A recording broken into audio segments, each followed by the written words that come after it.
Welcome back, guys. I'm Zell, and I'm still pummeling you with the unboxings. Today, we've got one from CRKT.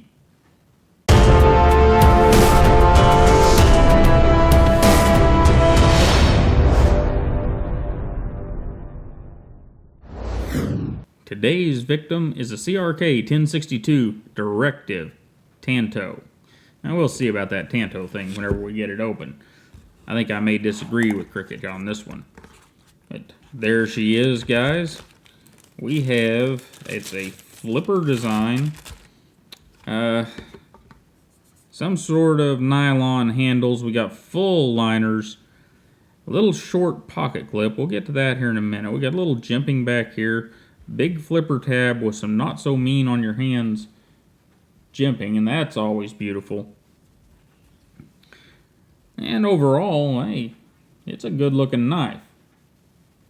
Nice swirls there. I see a little bit of molding problem right there, but not too bad considering the price, which was pretty darn cheap. 25 or 30 bucks. I don't remember exactly how much they cost. And it's almost full flow through. We do have this big heavy backspacer here, which gives us a big lanyard hole. And, well, that's interesting. Interestingly enough, we have a filler tab, but we have tip up, tip down, left or right hand. So we've got one filler tab, two empty holes, and then the pocket clip over here. I don't quite understand that, but okay, whatever. Anyhow, I suppose we should see if we can flip this blade out. Let's give it a shot and see what happens. Worked like a charm, huh? And this is what I mean by calling it a Tanto. This is not a Tanto blade. Reverse Tanto? Maybe. Sheep's foot? Possibly. Slightly worn cliffish? Well, kind of a little bit. But standard Tanto? No. Okay, so what do we have? We have a liner lock knife. It's got a fairly decent thickness liner lock. And kind of hard to see there in the black. But it's locking up about 20-25%. So very nice there. And it is a manual knife. And also a bit hard to see with the all black, but it does center up pretty well. We should check blade play.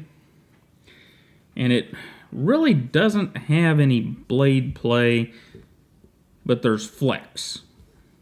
I can't feel movement between the parts whenever I do that, but there's overall flex in the entire design. And, you know, that doesn't always come up to a bad thing. I'll have to put some use on the blade and see what's there, see if it is an issue. But as you can see here, you can see how thick those phosphor bronze washers are, and that's in both sides.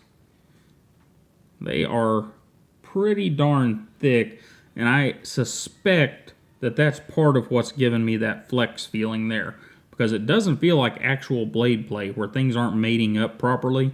It feels like flex. Anyhow, getting a look at that blade again.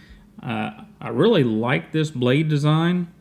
We got this big forward choil, so you can really get down on things and work with them, and that's a beautiful thing. But let's go back to standard ergonomics here. If I put my hand around this knife, it feels okay. We got big chunky jimping up here, which is going to work fine if you're doing a push cut. And let's see what happens if we move it up. Now if we move it up, I'm getting hit by that pocket clip a little bit. It's not bad. Not bad at all. I think it'd be okay. Most impressive thing for CRKT is that right there. The flipper tab works on one of their less expensive knives. There's quite a bit of oil here I'm going to have to clean up too. So overall, you know, I don't know. I'm not going to pass judgment on this one at all. I'm just going to have to sharpen it up and get some use. I do see one thing I'm not liking. See if I can get this in the camera. You see that fuzz there at the edge of the secondary bevel, the shiny part here? That's showing me that they either had a really old belt on the grinder or a really novice person running the grinder. And after looking at both sides of it, I'm voting for novice person running the grinder. Or maybe it was Monday morning and they hadn't quite, sobered up yet. Because we've got quite a bit of raise right here where the whatever they used to sharpen it with took away the black. And I'll probably be able to fix that whenever I sharpen it, but that means I'm going to have to take away a fair amount of the edge, and that's going to be a bum deal. Anyhow, that's the only thing I really see on this one that's bad, and that is a wonderful thing. Most of the less expensive knives that I looked at last year were pretty much blatantly awful across the board. You guys saw the high points. I brought them to you. This year, as we go through them, we're just going to unbox them and look at them, and you're going to get to see whether they were good or not. The Directive, so far, I think it's going to be pretty good. That flex issue, I'll just have to use it some and find out. All right, so the Directive, I fussed about the grinds, but let's see if CRKT got this thing sharp. May not be pretty as far as the grinds go, but they sure did get it sharp. So I'm still going to fuss about the way they did the grinds, but they at least did make it sharp. It's better than some I've got that were so dull you couldn't have cut anything with them.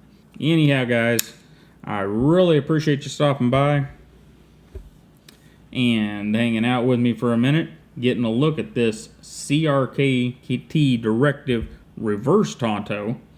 And you guys have a great day. Don't forget to like, share, and subscribe. I always love it whenever you guys do that. It makes me feel good to see those numbers going up. And it makes me feel good because the more people we have watching these videos, the more things I can do. Like our Buck Marksman series where we're going through and we're playing with the grinders. And tomorrow morning, hopefully I'm going to have it in the acid so we can have a video edited up of that process sometime here real soon. And like I said, the more of you that watch, the more of you that subscribe, and all those things allows me to do more of that. And I really appreciate that because I get to bring cooler content to you, or at least I think it's cooler. If you don't watch, I guess. Anyhow, have a great day, and I'll see you next time.